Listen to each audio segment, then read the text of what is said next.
거룩하신 주님의 이름으로 여러분께 이 말씀을 드립니다. 제목에 나온 그 단어 웃음으로부터 좀 시작해 보겠습니다. 사람들은 보통 즐겁고 기쁠 때 웃습니다. 다를 때도 웃지만 대개 웃는다 그러면 즐겁고 기쁠 때 웃게 됩니다. 그리고 다른 사람이 웃는 것을 보면 따라 웃게 되는 경우도 많습니다. 나는 웃을 마음이 없는데 그런데 다른 사람이 웃는 걸 계속 보다 보면 따라 웃기도 하지요. 이런 그림만 봐도 약간 이렇게 웃으려고 하는 그런 마음이 생기기도 합니다. 설교를 준비하면서 그냥 웃으라고, 사진 찍을 때 웃으라고 하는 거 말고 그냥 자연스럽게 웃은 사진이 없을까를 찾아보다가 우리 애 사진을 하나 보게 됐는데 이거는 그냥 웃는 거 아닌가라는 생각을 했습니다. 지금 성가대에 앉아 있습니다. 그렇습니다. 근데 저는 웃는 게 없을까라고 생각해 봤더니 잘 없더라고요. 그냥 웃으라고 해서 웃고 찍은 사진 정도고 호탕하게 웃은 게 있을까? 대학생 때 찍은 사진이 있는데 그게 좀 호탕하게 웃은 사진입니다. 이렇게 웃는 거죠. 이게 파파이스로 알고 있는데 제가 그렇게 찍은 걸로 그렇게 생각됩니다. 몇 해 전에 가족 휴가 가서 한번 찍은 사진도 가족이 전체 웃은 걸로 이렇게 보여지기도 하는데 혹시나 이것도 누가 웃으라고 그런 건 아닌가? 그런 생각도 듭니다.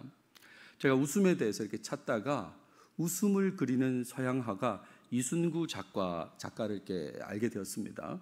이런 웃는 그림만 그리시는 거예요. 그래서 보는 이로 하여금 즐겁게 만드는 그런 느낌을 갖게 합니다.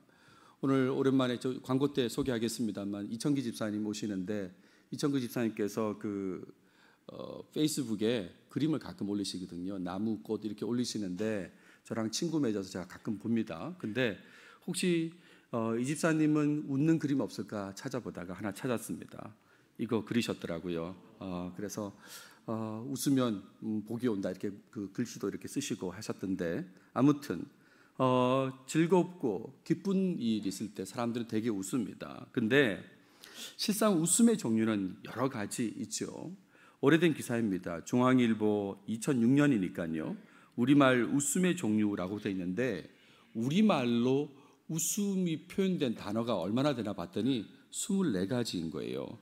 간살 웃음부터 겉웃음 그리고 호골 웃음까지 여러 가지 웃음을 표현하는 단어들이 많이 있습니다. 물론 같은 의미에 겹치는 단어도 있긴 합니다만 그러나 어쨌든 표현은 이렇게 많이 표현되어 있다는 거죠. 여러 웃음 종류 중에 믿지 못해서 어이가 없어서 웃는 웃음도 있다는 것을 여러분 잘 알고 계실 것입니다. 어이없어가지고 믿지 못해서 지금 무슨 말 하는 거야? 그러면서 웃는 웃음, 그 웃음을 쓴 웃음이라고 얘기합니다. 한자로 고소라고 그렇게 쓴 웃음이라고 얘기하는데 아마 이런 웃음을 웃어본 사람은 이게 뭘 의미하는지 잘 아실 것입니다. 그냥 즐거운 웃음이 아닙니다. 그냥 믿지 못해서 어이가 없어서 웃는 그런 웃음인 것이죠. 제가 이 얘기를 왜 하냐면 오늘 본문에서 아브라함은 하나님의 말씀에 대해 이 쓴 웃음을 지었습니다. 하나님 말씀에 대해서 쓴 웃음을 지었어요. 그래서 이 부분과 이후에 아브라함의 변화된 모습에 주목하면서 오늘 말씀을 한번 살펴보도록 하겠습니다. 앞부분을 성경 봉독해 주셨는데 27절까지를 한번 다뤄보도록 하겠습니다. 본문을 보시면 오늘 본문은 하나님께서 99세인 아브라함을 찾아오셔서 자손에 대한 언약을 말씀하신 그 이후의 내용입니다. 다시 자손에 대한 언약을 말씀하셨잖아요. 그 이후의 내용인데 하나님께서는 아브라함의 이름을 변경해 주셨죠. 아브람에서 아브라함으로 이름 변경까지 말씀하시면서 약속을 주셨습니다. 이 약속에 대한 아브라함의 반응이 오늘 본문에 나타나게 되는 거예요. 먼저 15절 16절에 보시면 하나님께서 여전히 아브라함에게 말씀하십니다. 아내 사레의 이름을 사라로 바꾸라고 그렇게 하시죠. 존귀한 어머니였던 이름이 여러 민족의 어머니란 뜻으로 바꾸라고 그렇게 말씀하신다 이런 말입니다.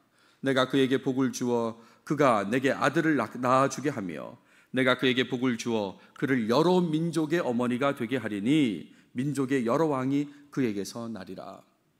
여러 민족이 태어날 것이다 라고 하시는데 핵심은 하갈이 아니라 사라를 통해서 약속이 성취된다. 그 얘기를 분명히 해주시는 겁니다. 사라를 통해서 약속이 성취된다. 근데 17절 18절에 이 아브라함의 반응을 보십시오. 지난 시간 내용하고 앞서 언급된 15, 16절까지의 내용을 다 듣고 아브라함이 어떻게 반응을 보이냐면 엎드려서 웃었다 그랬습니다.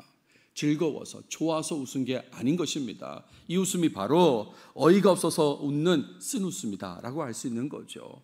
그걸 어떻게 알 수 있는가? 뒤에 내용을 보면 금방 알아차릴 수 있습니다. 아브라함이 속으로 말합니다. 출산이 불가하다는 말을 하는 거예요. 이렇게 얘기하죠. 100세 된 사람이 어찌 자식을 낳을까? 사라는 90세니 어찌 출산하리요? 지금 임신해도 다음에 100세가 될 때 출산하게 되고, 그리고 사라는 90세가 되는데 어떻게 그게 가능하겠냐라고 하는 거죠. 그러니까 엎드려서 웃었다는 말은 믿지 못하겠다는, 어이가 없다는 그런 웃음인 것입니다. 쓴 웃음을 지었다 이런 말이죠. 그러면서 아예 하나님께 아뢰입니다. 이스마엘에 대해서 아뢰는 것이죠. 이렇게 말합니다. 이스마엘이나 하나님 앞에 살기를 원하나이다 라고 했습니다. 이 말은 다르게 얘기하면 이스마엘이나 축복 속에 살기를 바랍니다. 하나님이 분명히 사라를 통해서 출산이 될 거라고 얘기했는데도 불구하고 못 믿겠다고 그 웃으면서요, 쓴 웃음을 지으면서 그냥 이스마엘 통해서 그냥 복받게 해주십시오 라고 그렇게 얘기했다 이런 말이죠. 사라를 통한 출산을 아예 믿지 않는 그런 모습을 보였다 이런 말입니다. 저는 이 장면에서 감히 이렇게 표현하겠습니다. 최악의 반응이다. 최악의 반응. 아브라함이 보여준 그 믿음 없는 모습의 최악의 반응을 지금 이렇게 보여주고 있다 이런 말입니다. 그동안의 실수, 잘못에도 불구하고 찾아와 주시고 언약을 말씀해 주셨는데 믿지 못하고 웃기까지 했다 이런 말입니다. 웃기까지 그렇게 했다 이 말이지요. 믿지 못한 이 모습에 대해 하나님께서 심하게 화를 낼 수도 있는 상황입니다. 제가 만약에 하나님이면 뭐라고 했겠습니까? 웃어? 네가 감히 웃어? 이렇게 했지 않겠어요? 굉장히 좀 심각한 상황이죠. 하나님께서 이렇게 말씀해 주셨는데도 불구하고 이 쓴웃음을 짓는 이 모습에 대해서 하나님이 얼마나 화를 낼까? 근데 하나님 화내지 않으십니다. 하나님께서는 다르게 반응하신다 이런 말이에요. 다르게 반응하신다. 그게 19절부터 나오는데 이렇게 말씀하십니다. 여전히 자손에 대한 약속을 하세요. 일단 사라가 아들을 낳을 거라고 얘기를 합니다. 사라가 아들을 낳을 거다. 딸이 아니라 아들이다. 이 얘기를 왜 할까요? 하갈이 낳은 이스마엘이 아니라 사라가 낳은 아들을 통해서 언약이 성취될 거다. 그 얘기를 또 하시는 것이죠. 거기에다가 두 번째로 뭘 얘기하냐면 사라가 낳은 아들의 이름을 이삭으로 하라고 그렇게 얘기하는 것입니다. 이삭이란 이름의 뜻이 여러분 잘 알고 계시죠? 웃음이라는 것입니다. 이 하나님 앞에서 아브라함이 웃었지 않습니까? 그러니까 웃음이라고 하라고, 이거 기억하라고 하시면서 이름까지 알려주시는 거죠. 내 아내 사라가 내게 아들을 낳으리니 너는 그 이름을 이삭이라 하라 라고 그렇게 말했습니다. 계속 이어집니다. 그러면서 사라는 1년 뒤에 아들을 낳을 거라고도 얘기했습니다. 아들을 낳을 텐데 10년 뒤가 아니라 바로 내년에 낳게 될 거라고 얘기하시죠. 오래되지 않아서 약속을 확인하게 될 것이라고 말씀해 주신다 이런 말입니다. 내 언약은 내가 내년 이 시기에 사라가 내게 낳을 이삭과 세우겠다라고 하셨습니다. 이삭을 통해서 자손에 대한 언약이 후손에게 계속 이어지게 될 거라고, 그거를 내년에 이삭이 태어난 걸 보면서 확인하게 될 거다, 그렇게 말씀해 주신다 이런 말입니다. 근데 이것만 말씀하신 게 아니에요. 하나 더 말씀해 주시는데 이스마엘에 대한 말씀도 하십니다. 이스마엘에 대한 축복도 말씀하시는데 아브라함의 실수의 결과가 이스마엘이지 않습니까? 근데도 불구하고 하나님께서 은혜를 베푸십니다. 이스마엘에 대하여는 내가 내 말을 들었나니 내가 그에게 복을 주어 그를 매우 크게 생육하고 번성하게 할지라. 그가 12두령을 낳으리니 내가 그를 큰 나라가 되게 하려니와 라고 했습니다. 아브라함의 불신의 반응에도 불구하고 하나님께서는 사랑으로 말씀해 주셨다는 걸 알 수 있죠. 하나님께서 사랑으로 대하셨습니다. 원래의 언약을 계속 지키실 것과 함께, 그러니까 자손에 대한 그 언약을 계속 지키겠다는 말씀과 함께 구체적인 실현 내용에 대해서도 말씀을 주셨습니다. 사라를 통해서 이어갈 것이라고, 그리고 아들 낳을 거고 이름을 이삭이라고 하라고 그랬고 1년 뒤에 이것이 이루어질 거라고 구체적으로 말씀해 주셨다 이런 말입니다. 게다가 이스마엘도 축복하는 말씀을 주셨어요. 이 대목에서 왜 하나님께서는 이스마엘을 축복하셨을까? 라고 하면 그것은 아브라함을 사랑하시기 때문에 그렇습니다. 아브라함의 실수로 낳은 자식이지만 아브라함을 사랑하기 때문에 그 이스마엘도 축복하셨다, 이런 말이에요. 그리고 나서 22절에 보시면 하나님께서 말씀 후에 떠나시는 내용이 나옵니다. 하나님이 아브라함과 한 말씀을 마치시고 그를 떠나 올라가셨더라. 근데 여러분, 구약 성경을 보시면 이거는 흔치 않는 경우입니다. 보통의 경우에 등장하지 않는 내용이 이 내용이죠. 하나님께서 말씀하시고 끝나면 그걸로 끝인데, 하나님께서 말씀을 마치셨다 또 올라가셨다, 이런 내용은 흔치 않은 내용이거든요. 왜 이런 내용이 나왔을까? 이것은 아마 극적인 장면이 기록된 건 아브라함의 변화를 기대하게 만드는 차원에서 기록했을 거다, 이렇게 이해가 됩니다. 이제 아브라함이 계속 불신의 상태이지 않습니까? 근데 아브라함이 바뀌는 거예요. 그 바뀜을 좀 극적으로 드러내기 위해서 이 표현을 쓰고 있다라고 생각이 됩니다. 23절 보세요. 아브라함 반응이 나옵니다. 하나님의 말씀에 순종하는 반응이 나온다, 이런 말이에요. 집안의 모든 남자들이 할례를 받게 합니다. 하나님이 자기에게 말씀하신 대로 이날에 그 아들 이스마엘과 집에서 태어난 모든 자와 돈으로 산 모든 자, 곧 아브라함의 집 사람 중 모든 남자를 데려다가 그 포피를 베었으니 라고 했습니다. 여러분, 포피를 베는 이 할례 의식이 뭐라고 그랬습니까? 언약의 표징이지 않습니까? 그렇죠? 하나님께서 말씀하셨어요. 이것이 나와 너희 사이의 언약의 표징이니라. 하나님께서는 자손에 대한 약속을 이루실 것입니다. 그러니까 아브라함 입장에서는 그 언약을 이루기 위해서 그 표징으로 할례를 받으라고 했는데, 아브라함이 이걸 하겠다는 것은 언약을 지금 받아들였다, 그런 거지 않습니까? 믿었다, 그런 얘기예요. 그러면서 24절부터 27절은 마무리 내용이 나오는데, 우리가 다 알고 있는 내용으로 마무리하고 있습니다. 정말 그렇습니다. 일단 할례를 행할 때 아브라함 나이가 99세라는 거 이미 앞서 나왔던 얘기지 않습니까? 다시 반복하고 있고, 아브라함이 99세라는 말은 86세 때 이스마엘이 태어났으니까 이스마엘은 13살이란 말이거든요. 그 얘기도 하고 있습니다. 할례를 행할 때 이스마엘의 나이는 13살이라고도 했습니다. 그러면서 또 반복된 내용이 나옵니다. 그날에 아브라함과 그 아들 이스마엘이 할례를 받았고 그 집의 모든 남자, 곧 집에서 태어난 자와 돈으로 이방 사람에게서 사온 자가 다 그와 함께 할례를 받았더라. 구약 성경에서 이렇게 반복된 내용은 구전의 특징이라고 제가 말씀을 드렸습니다. 구전으로 하다 보니까 그래서 이렇게 반복된 내용이 나온다고. 또 하나의 특징은, 이 반복된 내용의 특징은 강조입니다. 이렇게 반복해서 강조하는 건데 뭘 강조하는 걸까요? 그것은 언약을 믿고 순종했음을 강조한다, 이런 말이에요. 불신 상태, 최악의 반응을 보였던 아브라함인데 하나님의 사랑으로 인해서 그가 이렇게 순종하게 되었다고.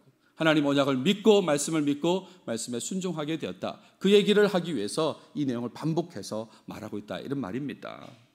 여기까지가 오늘 본문입니다. 오늘 본문은 하나님께서 아브라함의 믿음 없는 모습에도 불구하고 더 구체적으로 언약을 말씀하시는 그런 내용이다라고 할 수 있겠습니다. 하나님의 약속의 말씀에 대해 웃음을 보였을 정도로, 쓴 웃음이라고 그랬습니다. 믿지 못한 그 웃음을 보였을 정도로, 그리고 이스마엘을 언급할 정도로 믿지 않는 모습이 바로 아브라함의 모습이었지만, 하나님께서는 아브라함을 더욱 사랑하시는 모습을 보여주셨습니다. 이스마엘까지도 축복하시는 그런 모습을 보여주셨다, 이런 말이에요. 그런 하나님의 사랑으로 인해서 아브라함은 하나님 말씀에 순종하게 되었습니다. 그런 사랑으로 인해서 아브라함은 하나님 말씀에 순종하게 되었어요. 하나님께서 말씀하신 대로 자신을 포함해서 집안의 모든 남자가 할례를 받았습니다. 더 이상 받아들이지 못한다는 뜻으로 하나님 말씀에 대해서 웃는 것을 멈추었습니다. 더 이상 아브라함은 웃지 않습니다. 쓴 웃음을, 감히 그런 모습을 보이지 않는다, 이런 말이에요. 다만 사라는 아직입니다. 사라는 오늘 본문에 등장하지 않는데 아직 믿음을 갖지 못했어요. 그러니까 다음에 또 보게 되겠습니다만 18장 보시면 사라가 속으로 웃고 이르되 라고 또 나옵니다. 사라는 또 웃습니다. 그러니까 결국 이 아들 이삭은 이름이 이삭이 될 수밖에 없죠. 아버지도 웃고 엄마도 웃고, 그래서 하여튼 웃음으로 이름이 될 수밖에 없는데 아직 사라는 아직이다, 이런 말이에요. 자, 이런 내용 가운데 적용적으로 말씀드리고 싶은 것은 오래 참으시는 그 하나님의 사랑을 깨닫고 다시 순종의 모습으로 돌아서야 된다는 말씀을 드립니다. 그 오래 참으시는 하나님의 사랑, 아브라함에 대한 그 사랑이 우리에게도 있습니다. 그 사랑을 깨닫고 다시 순종의 모습으로 돌아서야 된다는 말씀을 드려요. 물론 현재 하나님 말씀에 잘 순종하고 계시다면 계속해서 그 모습을 유지하고 발전시키면 되는 것입니다. 저는 잘 순종하고 있습니다. 그러면 계속 잘 유지하시기 바라요. 더 발전시키길 바랍니다. 하지만 순종의 삶을 제대로 살지 않았다면, 그렇다면 순종으로 돌이키길 바란다는 말씀을 드리고 있습니다. 확실히 순종의 모습을 보여야 된다, 이런 말이에요. 아브라함의 불신의 모습, 그 모습을 오래 참으시면서 사랑하신 하나님께서 앞서도 말씀드렸지만 우리를 사랑하십니다. 우리도 사랑하신다, 이런 말이에요. 그 하나님이 지금 우리가 믿는 하나님과 동일한 하나님이시고 아브라함을 사랑하신 하나님께서 우리도 사랑하십니다. 이 사실을 굳게 신뢰하시길 바랍니다. 여러분, 사실요, 하나님의 말씀에 대해서 웃음을 보인다는 것, 특히 쓴 웃음을 보인다는 건 너무나 잘못된 모습이지 않습니까? 그렇잖아요. 어떻게 감히 하나님 말씀에 대해서 믿지 않고 어이가 없다는 식의 웃음을 보일 수 있습니까? 하나님 관계가 아니더라도 인간 관계에서도요, 상대가 못 받아들인다는 뜻으로, 저항의 뜻으로, 거절의 뜻으로 웃으면 이거 어떻게 될 것 같습니까? 얘기를 계속 하는데 그냥 피식 웃으면서 그냥 못 받아들이겠다고 어이없다는 식으로 그렇게 반응하면 상대 말할 수가 없다니까요. 요즘 말로 치면 답이 없어요. 노답이에요, 노답. 핵노답. 이렇게 그냥 계속 웃으면 그 사람하고는 대화가 안 되는 거죠. 화를 내도 안 됩니다. 그런 사람은 계속해서 못 믿겠다고 피식피식 웃으면 그런 사람은 안 되는데, 지금 하나님 말씀에 대해서 그렇게 웃었다는 거 아닙니까? 어쩌면요, 우리는 삶 속에서 아브라함이 보여준 웃음보다 더 심각한 반응을 보였을 수도 있습니다. 아브라함 믿지 못하겠다고 199세 이 나이에 관련해서 웃었지만 우리는 어쩌면 더 심각한 반응을 보였을지도 몰라요. 말씀을 그냥 듣고 무시하는 모습을 보였을지도 모르겠습니다. 웃는 것도 아니에요. 그냥 아예 무시해버리는 그런 모습을 보였을 수도 있고, 자신뿐만 아니라 주위 사람들, 특히 가족들도 불순종하게 만드는 그런 모습을 보였을 수도 있습니다.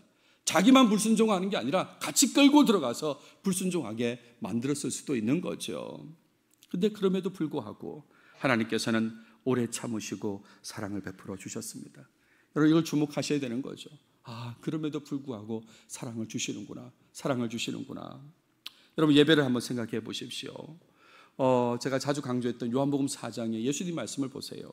아버지께 참되게 예배하는 자들은 영과 진리로 예배할 때가 오나니 곧 이때라. 아버지께서는 자기에게 이렇게 예배하는 자들을 찾으신다고 그랬습니다. 이렇게 예배하는 자를 찾으신다고. 그러니까 하나님의 찾으심에 적극적으로 반응하면서 예배의 자리로 나가야 되지 않겠습니까? 하나님 찾으시는구나, 예배자를 찾으시는구나, 나가야 되는데, 혹시 여러분 불순종의 모습을 보이지는 않았습니까? 불순종의 모습도 그냥이 아니라 웃거나 무시하면서, 새벽 예배라고 했습니까? 하면서 참, 나보고 새벽 예배 나오라 그러네. 무슨 수요? 금요 기도회? 무시하고 혹시 그러지 않으셨습니까? 그러니까 이런 모습, 불순종의 모습을 이렇게 보이지는 않았나 묻고 있습니다. 여러분, 모든 예배는 가치가 같습니다. 등가입니다. 저는 이 교회에서 목회하면서 한 번도 쓰지 않은 표현이 있는데 그것은 대예배라는 표현입니다. 저는 그 표현을 쓰지 않습니다. 왜냐하면 예배의 가치는 똑같기 때문에 그렇습니다. 주중의 예배도, 또 여러분들이 목장에서 드리는 목장 예배도 가치가 같습니다. 근데 그 모든 예배에 불순종의 모습을 보였다면, 그것도 쓴웃음을 보이거나 무시하면서 그렇게 불순종의 모습을 보였다면 여러분 돌이키시길 바랍니다. 그 불순종에도 불구하고 지금 이 시간 이 예배의 자리에 있다는 것, 그것은 하나님께서 오래 참으시고 사랑을 보여주고 계시다는 것입니다. 우리의 불순종에도 불구하고 지금 우리가 예배 자리에 있다는 건 아직 하나님께서 우리를 사랑하고 계신다는 것입니다. 오래 참고 계시다, 이런 말이지요. 그런 하나님의 사랑에 대해서 감사하시면서 우리가 감사와 참의 기도로 예배를 시작하지 않았습니까? 기억나시죠? 오늘 예배도 감사와 참의 기도로 시작했습니다. 하나님 사랑 때문에 감사하고 회개하면서 시작했다, 이런 말이에요. 하나님의 사랑에 감사한 마음으로 예배를 비롯해서 모든 신앙 활동에 있어서 말씀에 순종하려고 노력하시는 여러분들이 되시길 바랍니다. 정말 감사한 마음으로, 정말 한두 가지가 아니라 모든 신앙 활동에 있어서 말씀에 순종하려고, 또 순종하려고 노력해야 된다, 이런 말이에요. 아브라함이 돌이켜서 하나님 말씀대로 행한 것처럼 그렇게 순종하시면 좋겠습니다. 최악의 반응을 보였다고 제가 그렇게 표현했지만 그는 돌이켜서 말씀대로 순종했습니다. 보세요. 이에 아브라함이 하나님이 자기에게 말씀하신 대로라고 그렇게 말하지 않습니까? 말씀하신 대로. 그러니까 여러분 지금 순종해야 된다고 말씀을 드리고 있는데 내 생각대로가 아닙니다. 여러분 해오던 대로 이렇게 하면 돼 저렇게 하면 돼라는 여러분 생각대로가 아니라 하나님 말씀대로 순종하시는 여러분들이 되시길 바랍니다. 이 오늘의 이 예배와 이 말씀을 기회로 생각하시면 좋겠습니다. 아, 하나님 내게 기회 주시는구나. 다음에 또 기회가 있다고 생각하기보다는 또 있겠지 뭐. 나 다음에 열심히 할 때가 있겠지. 지금은 아닌데 라고 미루지 마시고 다음에 또 기회가 있다고 생각하기보다 이 기회에 다시 순종의 모습으로 꼭 돌이키길 바랍니다. 나 옛날에 순종 잘했었는데 라고 한다면 그 순종으로 돌아가시길 바란다 이런 말이에요.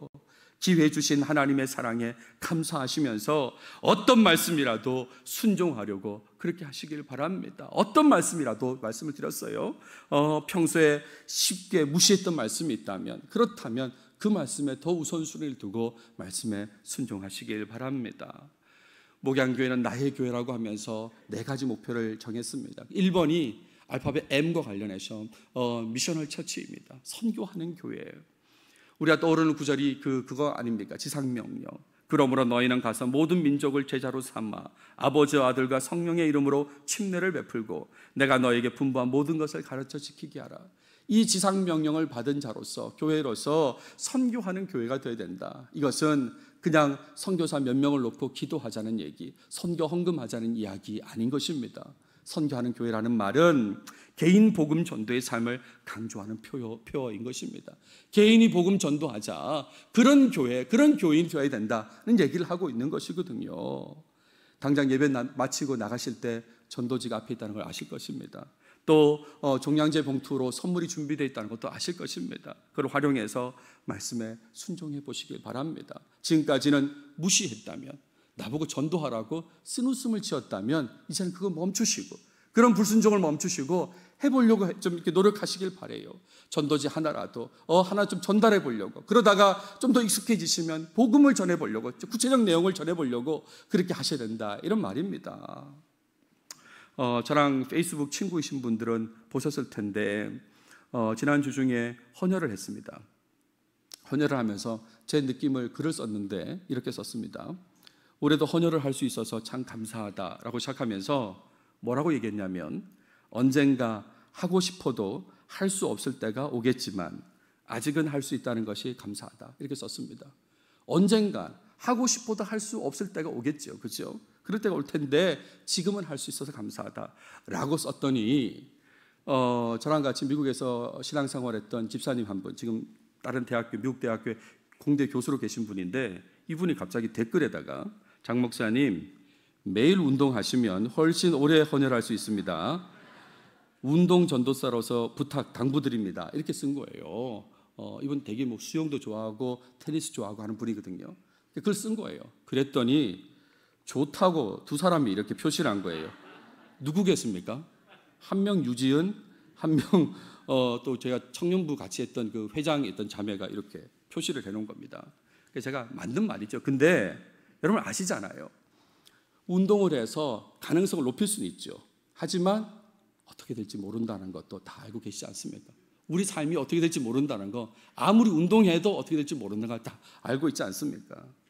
하나님께서 사랑을 베풀어 주심을 느끼신다면, 그렇다면 기회 주심에 감사하면서 빨리, 하루라도 빨리 말씀에 순종하는 모습으로 돌이키시길 바랍니다. 다시 말씀드립니다. 그 모습이 언제 끝날지 모르거든요. 언제 끝날지 몰라요. 그러니까 한 말씀에라도 더 순종하며 살려고 최선을 다하는 여러분 모두가 되시길 바랍니다. 하나님 말씀에 대해서 함부로 웃거나 무시하는 사람은 이제는 없어야 하는 것이죠. 나한테 그거 하라고 지금? 나한테 예배 참석하라고 그랬어요? 나한테 뭐 전도하라고 그랬어요? 웃거나 무시하는 그런 모습은 없어야 된다 이런 말입니다. 말씀을 마무리하겠습니다. 최근 저는 새벽 예배 시간에 시편 119편을 다루고 있습니다. 시편 119편이 굉장히 긴 내용입니다. 176절까지 있고요. 돌아온 화요일 제 순서에 이 176절을 이제 마무리하게 됩니다. 계속해서 말씀에 순종해야 된다는 얘기를 하고 있고 핵심적인 내용으로 105절을 많이 인용하죠. 주의 말씀은 내 발의 등이요 내 길의 빛이니이다. 하나님 말씀이 내 발의 등이고 내 삶의 빛인 것입니다. 그러니까 그 말씀에 순종하는 게 너무나 당연하지 않습니까? 매일 성경으로 묵상하시는 분들 신명기 묵상하고 계시죠, 그죠? 신명기 내용이 그 내용이잖아요. 다시 명령을 주면서 명령에 순종하라고, 말씀에 순종하라고 하는 얘기가 바로 신명기 전체 내용입니다. 28장의 내용뿐만 아니라 전체 내용이 다 그 내용이죠. 그러니까 오늘 창세기 본문까지 포함해서 모든 본문이 하나님의 말씀에 순종해야 됨을 강조하고 있다, 이런 말입니다. 말씀에 순종해야 된다고, 말씀에 순종해야 된다고. 부디 하나님의 사랑을 받은 자답게 꼭 말씀에 순종하며 살아가시는 여러분 모두가 다 되시길 바랍니다. 기도하겠습니다. 하나님 감사합니다. 오늘도 우리에게 창세기 말씀을 주셔서 감사합니다. 아브라함의 불신의 모습에 대해서 여전히 사랑을 베풀어 주셨고, 그래서 아브라함이 순종하는 모습을 보게 하셨는데, 하나님, 우리도 하나님 사랑을 깨달아서 순종하지 않던 모습에서 돌이켜 제대로 순종하는 모습이 우리 삶에 나타나게 해 주시옵소서. 함부로 하나님 말씀을 무시하고 웃고 그러면서 불순종하는 모습을 보였다면 정말 주님, 우리를 완전히 돌이키게 하시고 주님 말씀에 한 말씀이라도 더 기회가 주어졌을 때에 순종하려고 노력하는 우리 모든 교인들 되도록 도와주시옵소서. 이 모든 말씀 예수님의 이름으로 기도드렸습니다. 아멘.